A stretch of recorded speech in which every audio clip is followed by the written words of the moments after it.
Assalamualaikum warahmatullahi wabarakatuh. Alhamdulillah.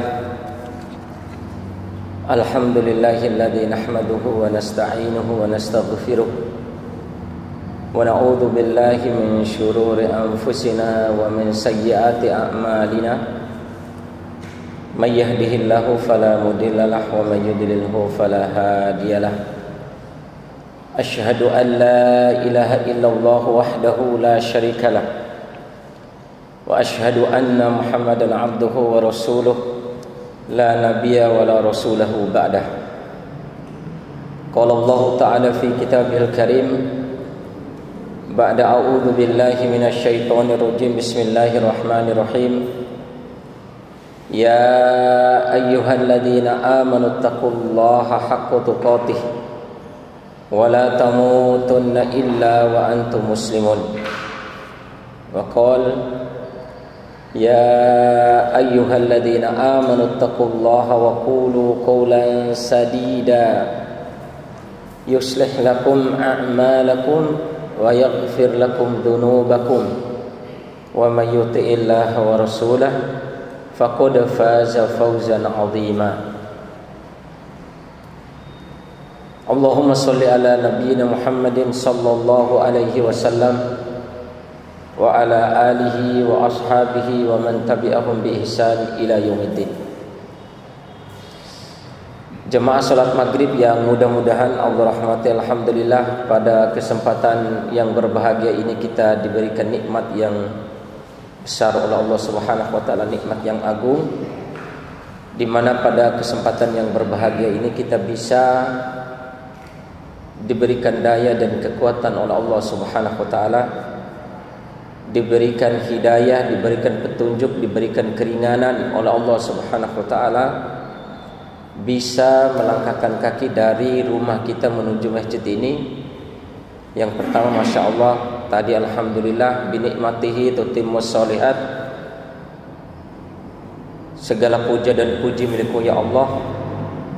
Dengan nikmat kesehatan, nikmat yang telah Engkau berikan, nikmat anggota tubuh ini, kami bisa melaksanakan sholat maghrib secara berjamaah. Dan juga nikmat yang juga patut kami syukuri ya Allah, dan berterima kasih kepadamu ya Allah, di mana pada kesempatan yang berbahagia ini kami bisa menunggu sholat yang satu sampai ke sholat yang lain, ke waktu sholat yang lain, di mana sabda Nabi SAW, Allah dan para malaikat akan berselawat kepada orang yang menunggu waktu sholat yang satu dengan sampai datangnya waktu sholat yang lain. Alhamdulillah pula ya Allah, syukur kepadamu, berterima kasih kepadamu ya Allah. Dengan daya dan kekuatan darimu kami bisa mempergunakan waktu antara maghrib sampai isya ini untuk mengkaji ayat-ayatmu, untuk mengkaji sunnah-sunnah Rasul Sallallahu Alaihi Wasallam, untuk mengkaji agamamu ya Allah, untuk memperdalam agamamu, dan untuk menghilangkan kebodohan di dalam diri kami. Salawat dan taslim kita sampaikan kepada junjungan Nabi besar kita Muhammad Sallallahu Alaihi Wasallam, kepada para sahabatnya, kepada para tabi'in, dan kepada orang-orang yang senantiasa istiqomah di atas mengikuti jejak dan perjuangan beliau sampai akhir zaman nanti. Jemaah sholat maghrib yang mudah-mudahan Allah rahmati, alhamdulillah pada pekan yang lalu kita telah selesai membahas tafsir daripada surat An-Nas. Qul a'udzu birabbin nas. Kami berlindung atau kami meminta perlindungan kepadamu ya Allah, karena Engkau adalah Rabbun Nas, Rabbnya manusia, penguasa manusia, rajanya, raja manusia yang menghidupkan dan mematikan. min syarri, itu tambahannya, maksudnya apa yang kita mohon perlindungan kepada Allah itu min syarril waswasil khannas, yakni dari bisikan syaitan yang tersembunyi. Maksudnya bisikan halus dari syaitan yang selalu mengajak kita ini, mengajak untuk berhayal, mengajak untuk berpikir dan menghayal yang jahat dengan bisikan-bisikan yang halus, dengan bisikan-bisikan yang menggoda. Maka benar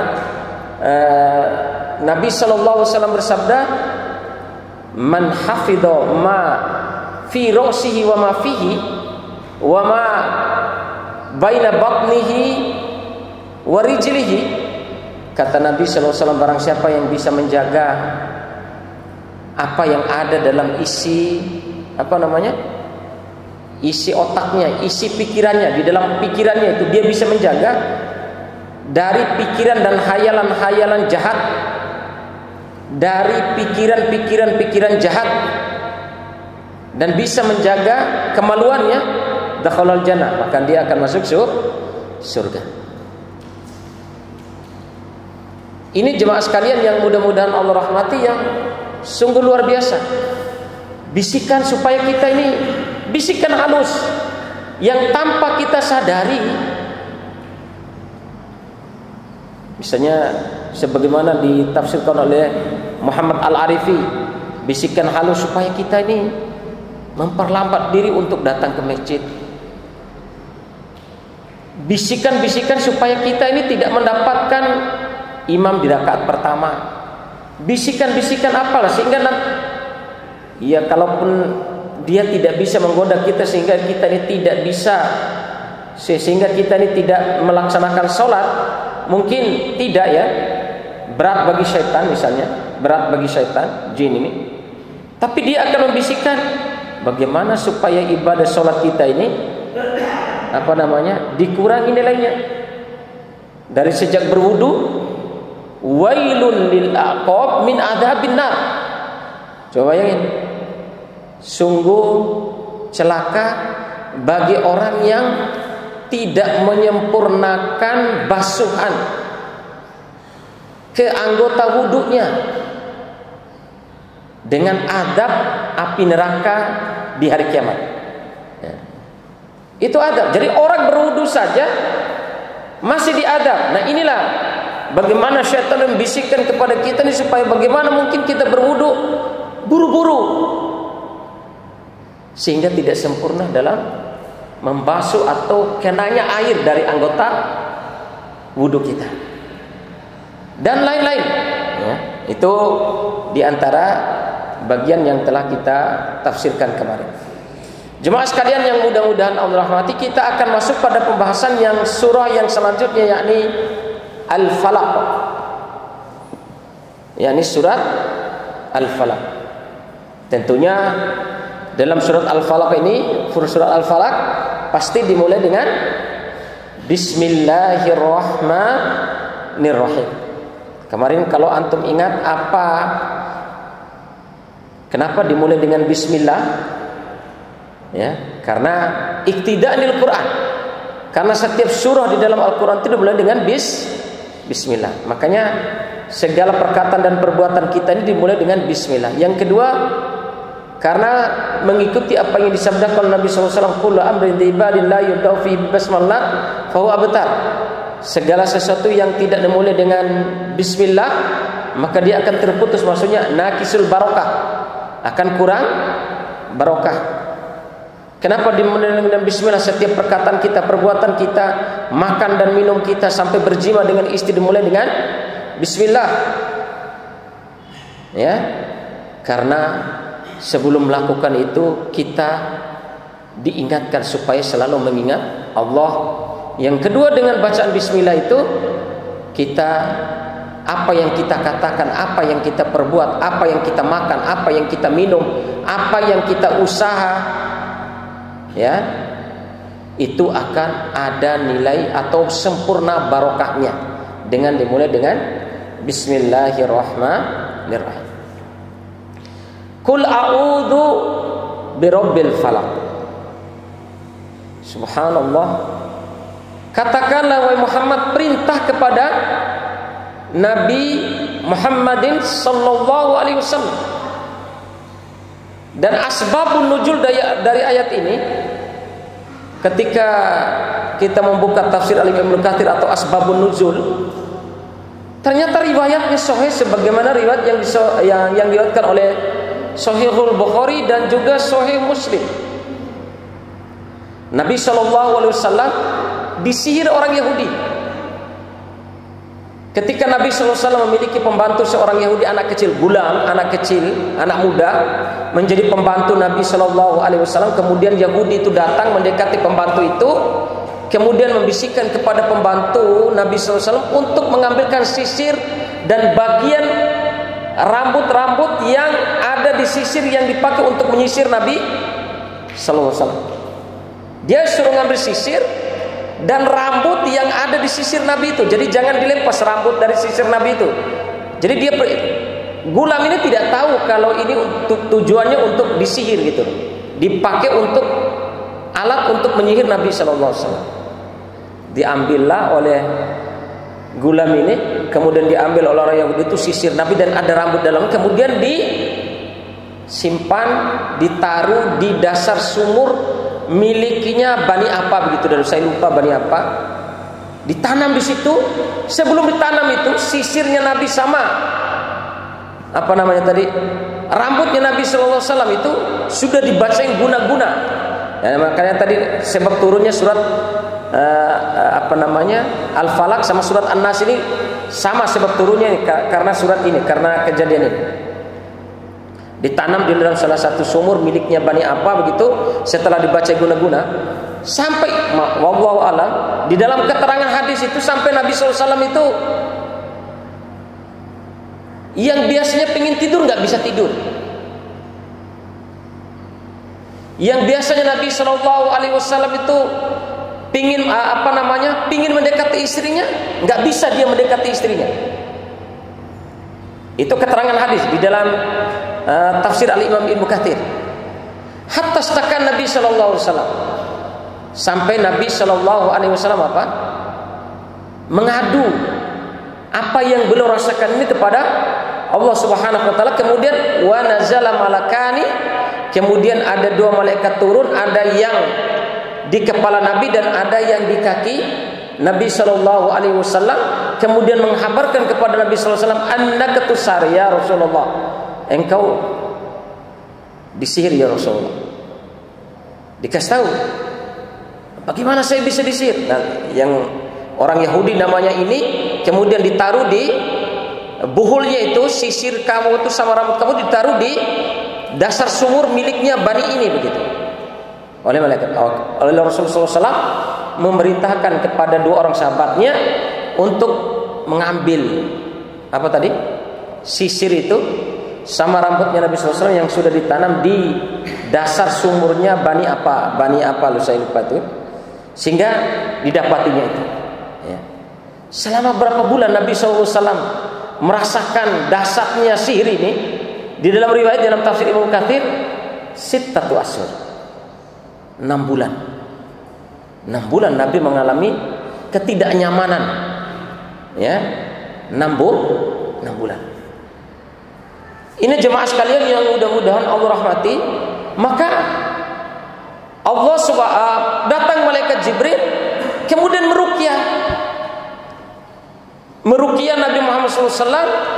Bismillahi arkiki min kulli syaitanin yu'dika. Bismillah arkika min kulli syaitanin yu'dika. Atau di dalam riwayat yang lain, Bismillahi arkika min kulli adain yu'dika. Saya meruqyahmu wahai Nabi Muhammad sallallahu alaihi wasallam dari kejahatan syaitan yang biasa membisikkan kejahatan, yang dari kejahatan syaitan yang memberikan kejahatan atau yang menyakitimu, atau dari penyakit yang menyakitimu.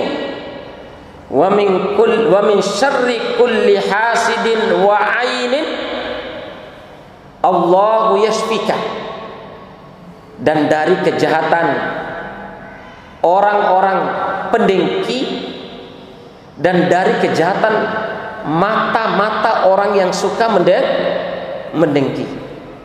Itu isi ruqyahnya malaikat Jibril kepada Nabi Muhammad sallallahu alaihi wasallam. Kemudian turunlah surah Al-Falaq sama surat An-Nas. Nabi SAW suruh membaca itu. Kejadiannya apa turunnya ini? Kejadian setelah Nabi SAW disihir, baru turun 2 surah itu. Maknanya jemaah sekalian, maknanya ikhwan fillah rasulullah. Kalau Nabi saja diturunkan surah ini supaya membaca, dan rutin bagi Nabi SAW untuk membaca ini, supaya terjaga dari godaan sihir, dari godaan syaitan, dari godaan ain, sampai Nabi SAW mengalami gangguan sihir itu selama 6 bulan. Apalagi kita gitu. Pertanyaannya, bagaimana dengan kita? Pertanyaannya jemaah sekalian, bagaimana dengan kita? Padahal itu orang manusia yang paling dekat dengan Allah, pimpinan para nabi dan rasul, semulia-mulianya manusia, pimpinan manusia nanti di yaumil akhir, yaitu Nabi Muhammad sallallahu alaihi wasallam, kena sihir selama 6 bulan. Loh, kita malah pede. Turunnya ayat ini kita nggak pernah. Padahal surah ini sebagaimana yang dikatakan oleh Nabi SAW kepada Uqbah bin Amir, mengajarkan kepada Uqbah bin Amir, hal aduluku, maukah saya tunjukkan kepada kamu surah yang kalau kamu baca surah ini tidak ada yang bisa menyaingi surah ini. Apa itu ya ini? Qul a'udzu birabbil falaq wa qul a'udzu birabbin nas. Ada juga dalam riwayat yang tambahan surat Al-Ikhlas, qul huwallahu ahad. Rasul sallallahu alaihi wasallam menasihatkan kepada para sahabatnya, di antaranya Uqbah bin Amir, ya Uqbah bin Amir, Iqra hataini surataini hina tanam wa hina taqum min naum. Nabi sallallahu alaihi wasallam menasihatkan kepada Uqbah bin Umair, wahai sahabatku Uqbah bin Umair, jangan lupa engkau untuk membaca 2 surat ini sebelum kamu tidur dan setelah kamu bangun dari tidur. Karena apa? Ada beberapa hal yang kita minta di dalam surat ini yang bisa menjadi benteng bagi kita supaya terhindar dari tiga mudarat, 3 bahaya ini, ya dengan membaca surah ini. Di dalam sabda yang lain Nabi sallallahu alaihi wasallam bersabda, karena Nabi sallallahu alaihi wasallam yaqra'u hataini surataini inda kulli dubur salatil inda kulli dubur salatil wajibah. Nabi sallallahu alaihi wasallam biasa membaca 2 surat ini, bahkan ditambah dengan surat Al-Ikhlas setiap ujung zikir salat itu. Kalau di dalam riwayat misalnya di Hisnul Muslim, zikir salat itu kan astaghfirullah astaghfirullah astaghfirullah Allahumma antas salam wa minkas salam tabarakta ya zal jalali wal ikram. Kemudian la ilaha illallah wahdahu la syarikalah lahul mulku wa lahul hamdu yuhyi wa yumitu wa huwa ala kulli syai'in qadir. Allahumma la mani'a lima ataita wa la mu'tiya lima mana'ta wa la yanfa'u jadd minkal jadd. La ilaha illallah wahdahu la syarikalah lahul mulku wa lahul hamdu wa huwa ala kulli syai'in qadir. La haula wa la quwwata illa billah. La ilaha illallah wa la na'budu illa iyyah. Lahun ni'matu wa lahul fadlu wa lahus sana'ul hasan.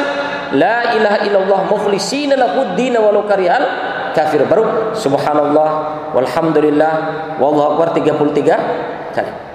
Setelah itu baru la ilaha illallah wahdahu la syarikalah lahul mulku wa lahul hamdu yuhyi wa yumiitu wa kulli syai'in qadir. Baru kul huwallah, bismillah, kul huwallah 1 kali. Bismillah, kul a'udzu birabbil falaq 1 kali. Kemudian bismillah, kul a'udzu birabbin nas 1 kali. Kemudian ditambah membaca ayat kursi. Allahu la ilaha illa bismillah Allahu la ilaha illa huwal hayyul qayyum. Bahkan Nabi SAW di dalam sebuah hadis yang diriwayatkan oleh Muslim, barang siapa yang rutin membaca ayat kursi tiap habis sholat dengan penuh keyakinan dan ikhlas kepada Allah, wajibat lahu jannah, wajib bagi dia masuk surga. Nah, kenapa kita ini diperintahkan untuk membaca kul tadi? Kul huwallah, kul a'udzu birabbil falaq, kul a'udzu birabbin nas setiap habis sholat. Setiap habis sholat ini disunahkan oleh Nabi SAW. Karena antum bisa bayangin, antum waktu sholat saja sudah bisa lupa berapa rakaat sholat antum, kan begitu? Setelah antum sholat, duduk-duduk santai atau berbaring di rumah, ada aja lah hayalan-hayalan, pikiran-pikiran jahat, iya enggak? Pasti ada hayalan-hayalan duniawi yang melelehkan kita dari Allah, yang melelehkan kita, itu pasti ada. Bisikan-bisikan itulah bisikan kul a'udzu birabbin nas tadi. Ya, kita berlindung itu, ya. Maka kalau kita ada bisikan-bisikan jahat, hayalan-hayalan jahat yang ada dalam pikiran dan hati kita, ada keinginan keras dan hayalannya Masya Allah, pikirannya itu sampai melambung jauh, baik urusan dunia maupun urusan maksiat maupun urusan agenda-agenda keduniawian, maka disunahkan untuk membaca tadi, segera membaca kul a'udzu birabbil falaq wa kul a'udzu birabbin nas. Antum ini ada bisikan-bisikan jahat, segera kul a'udzu birabbil falaq, kul a'udzu birabbin nas.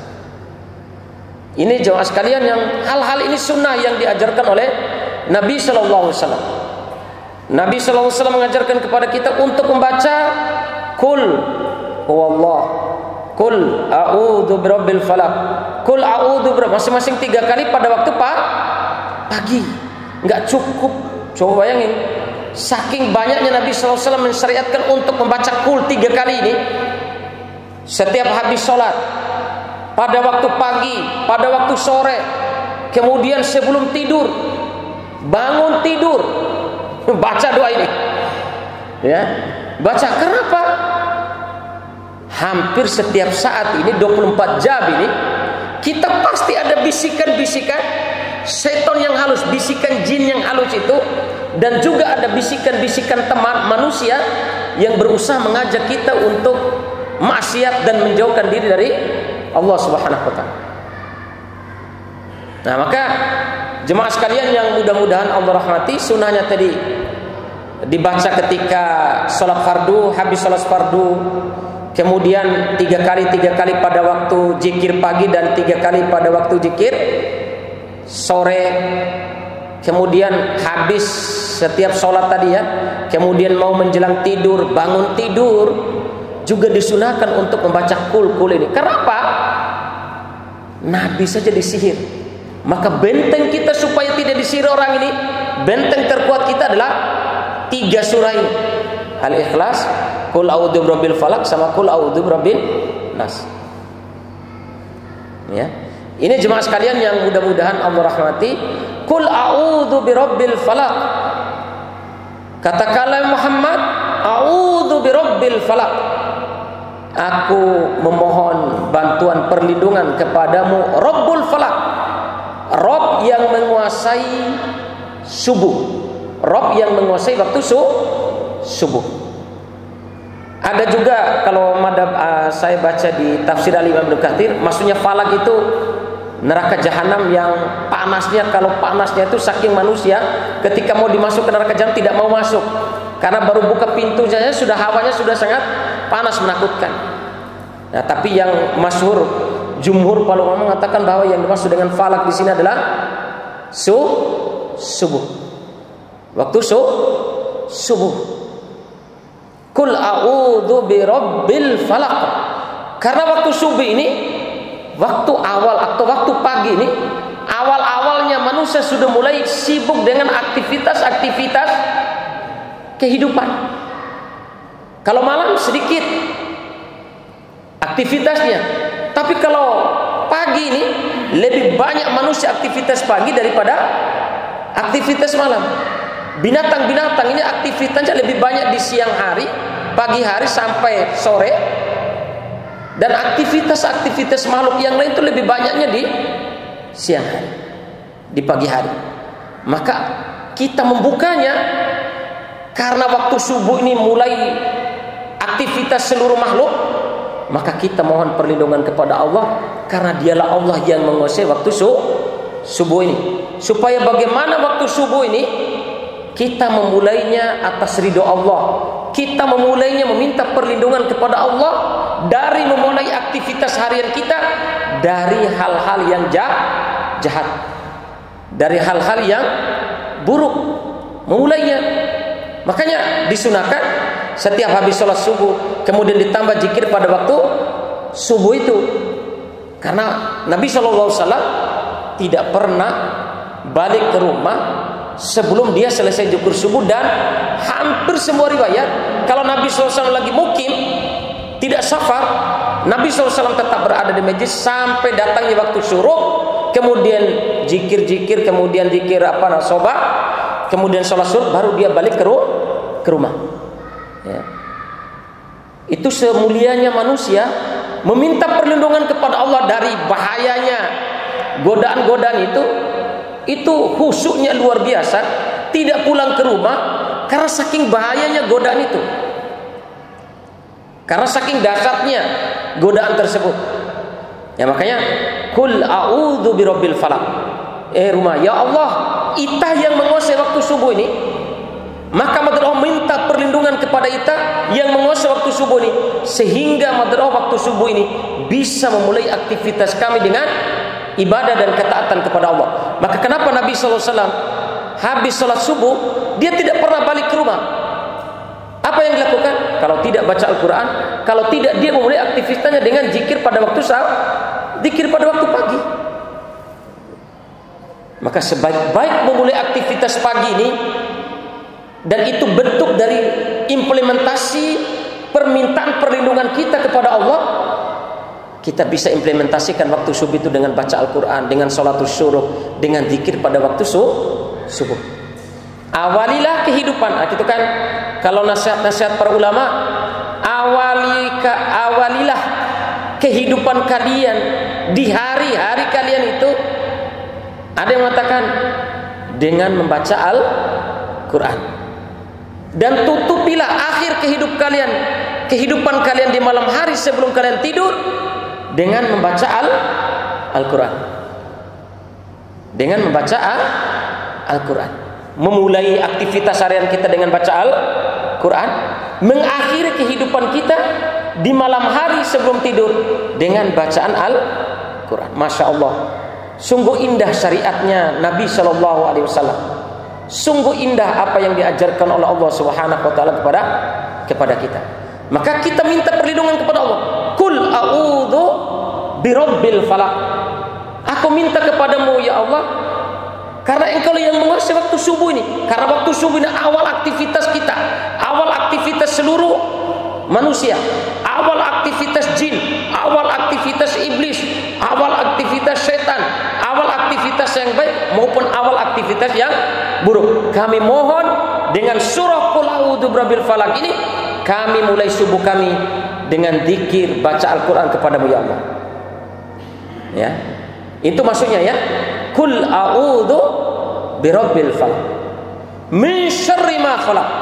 Ini baru terperinci lagi, min syarri ma khalaq. Karena awalnya hari itu kan pagi sampai malam. Apa yang kita minta perlindungan itu, kita awali kehidupan kita pagi dengan baik, minta perlindungan kepada Allah yang menguasai waktu subuh, sehingga kita bisa mengawali aktivitas kegiatan kita dengan yang baik. Karena min syarri ma khalaq, dari kejelekan seluruh makhlukmu. Pagi sampai malam itu, apa yang tidak ada kejahatan ini, apa yang tidak ada keburukan-keburukan makhluk ini.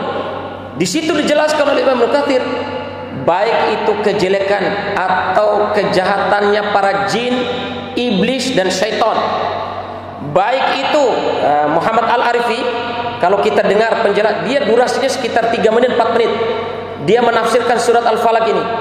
Dari kejahatan seluruh makhluk itu apa? Dari kejahatan binatang. Ketika kita mulai aktivitas itu supaya tidak mencederai dan mencelakai kita. Dari kejahatan ketika kita keluar dari rumah menuju ke pasar dan yang lain berdagang, tidak dicederai oleh hal-hal yang memudaratkan kita. Begitu maksudnya. Berlindung dari kejahatan anak yang berusaha untuk mencederai kita, yang ese-asa kepada kita, yang tidak patuhi kepada kita, gitu. Dari kejahatan istri yang wali asa, yang tele asa, yang teka asa pada hari itu maksudnya min syarri ma khalaq. Muhammad Al-Arifi sampai menjelaskan sedetail itu, ya. Dari kejahatan apa saja makhluk ini yang berusaha untuk mencederai dan mencelakai kita, itu masuk semua apa yang kita mohon kepada Allah di dalam surat Al-Falaq, min syarri ma khalaq. Dari kejahatan apa saja yang terjadi itu, dari kejahatan bisikan setan, dari kejahatan bisikan manusia yang mengajak kita kepada maksiat, ya. Dari kejahatan-kejahatan apa? Bahkan Syekh Al-Arifi, kalau antum dengar anak antum ngeyel, anak antum dan istri antum susah di susah diatur, maka cepat-cepat membaca qul a'udzu birabbil falaq min syarri ma khalaq. Allah, masya Allah, ya. Ini jemaah sekalian yang mudah-mudahan Allah rahmati. Qul a'udzu birabbil falaq min syarri ma khalaq. Seluruh kejahatan seluruh makhluk ini kita berlindung kepada Allah. Kita berlindung kepada Allah dengan surat Al-Falaq. Wa min syarri ghasikin idza waqab, dan dari kejahatan malam apabila sudah mulai nampak gelap gulitanya. Tanda-tanda gelapnya sudah nampak. Maka Nabi sallallahu alaihi wasallam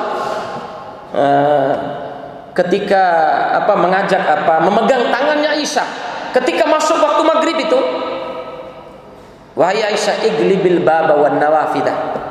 Ini kadang sunnah yang kita tidak kerjakan. Nabi SAW pegang tangannya Aisyah itu, wahai Aisyah tutup pintu, tutup jendela, karena ini sudah masuk waktu malam di mana kejahatan yang luar biasa yang akan terjadi. Kita berlindung kepada Allah dari kejahatan malam. Dari kejahatan malam. Orang mencuri itu malam, orang apes gara itu malam, orang ini diskotik itu malam, orang minuman khamr itu malam, orang apa, masya Allah. Kejahatan dari binatang-binatang apa begitu, binatang apa di malam hari, kejahatan apa, pokoknya kejahatan yang biasa beraktivitas di malam hari itu termasuk. Kami mohon perlindungan Allah dari kejahatan malam, dari kejahatan orang yang berzina, dari kejahatan orang yang selingkuh, dari kejahatan orang yang foto, dari kejahatan orang yang minum khamr, dari kejahatan para pencuri, dari kejahatan para perampok. Kita minta perlindungan kepada Allah waktunya malam itu, ya. Ini jemaah sekalian, bahkan Nabi sallallahu alaihi wasallam di suatu malam Nabi sallallahu alaihi wasallam merasakan rasa sakit yang sungguh sangat luar biasa. Bahkan sampai Nabi SAW membaca Qul a'udzu birabbil falaq, Qul a'udzu birabbin nas untuk dirinya. Kemudian karena lemasnya dia merasakan sakit itu, dibantu oleh ibunda Aisyah. Ibunda Aisyah memegang tangan Nabi SAW, kemudian membaca Qul huwallah, Qul a'udzu birabbil falaq, Qul a'udzu birabbin nas. Kemudian dia tiupkan ke tangannya dan juga ditiupkan ke tangan Nabi SAW, kemudian diusapkan ke seluruh tubuh Nabi sallallahu alaihi wasallam, ya. Ini manfaatnya yang sungguh sangat luar biasa. Surah yang kita bahas ini, ya. Surah Qul a'udzu birabbil falaq, Qul a'udzu birabbin nas, min syarri ghasikin idza waqab. Dari kejahatan apa tadi? Dari kejahatan malam apabila sudah mulai gelap gulita. Maka kan sunnahnya Nabi apa? Segera. Kalau Nabi SAW menggunakan waktu malam, dia muhasabah. Dia muhasabah, apa yang saya ketinggalan tadi, sejak saya tadi bangun sampai saya mau tidur, ini apa yang kurang?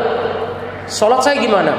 Ibadah saya gimana? Khusus saya apa tidak? Saya tidak pernah terlambat apa tidak? Saya tidak pernah kemana? Sholat sunnah apa yang saya tidak kerjakan? Itu dimuhasabah terus Nabi SAW. Maka dia kalau tidak ada kesibukan yang berkaitan dengan urusan akhirat, maka percepatlah tidur kalian, ya. Karena malamnya gelap dan ada kejahatan yang ada di malam hari. Maka Nabi SAW sunahkan untuk apa? Tidur. Tidur cepat. Tidur cepat. Ini jemaah sekalian yang mudah-mudahan Allah rahmati. Wa min syarri ghasikin idza waqab wa min syarrin naffatsati fil 'uqad. Dan dari kejahatan wanita-wanita tukang sihir yang biasa meniupkan buhul-buhulnya di malam. Ditiupkan buhul. Insyaallah jemaah sekalian yang mudah-mudahan Allah rahmati, karena sudah adzan insyaallah 2 ayat ini kita lanjutkan pada pembahasan di pekan depan. Azannya. Ya, mudah-mudahan apa yang Mada sampaikan bermanfaat untuk pribadi Mada dan antum sekalian, dan paling besar sekali adalah kita bisa mengamalkan ilmu yang telah kita dengar, yang telah kita pelajari, terutama anak pribadi. Amin amin ya rabbal alamin. Kita tutup dengan doa kafaratul majlis. Subhanaka Allahumma wa bihamdika asyhadu an la ilaha illa anta astaghfiruka wa atubu ilaik. Subhana rabbika rabbil izzati amma yasifun. Wassalamun alal mursalin. Walhamdulillahi rabbil alamin. Wassalamualaikum warahmatullahi wabarakatuh.